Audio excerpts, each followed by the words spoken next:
I'm Connor. I'm a graduating senior. I'm studying history and Africana Studies at Brown.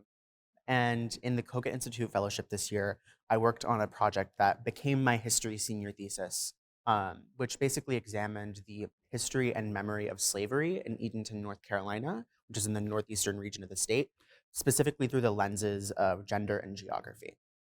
I think that studying the humanities sort of requires us to take seriously the texture of human life, both on a larger scale as well as on an individual level.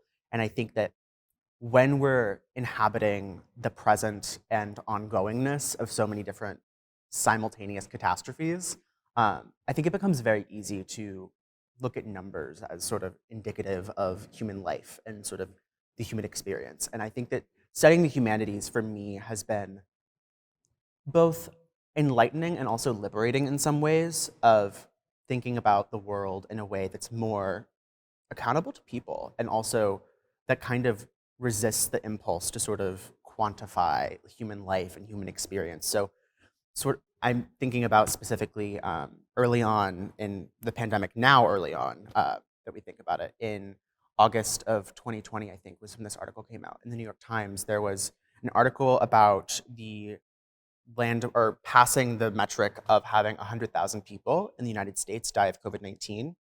And some folks were talking about comparing that sort of newspaper article to an article from the late 80s, early 90s, at which 100,000 Americans had died in the HIV/AIDS crisis.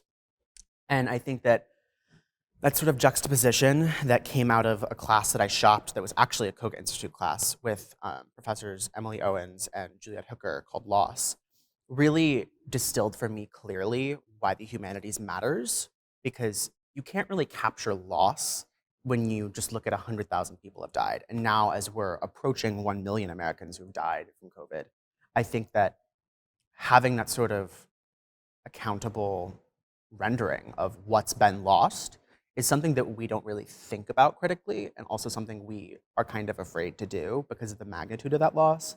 And yet I think that it's important, and the humanities sort of requires that of us in a way that most other disciplines and also ways of thinking and epistemologies don't require. And I think that that's something that is necessary for going into the future and also making sense of the past and its impact on our present.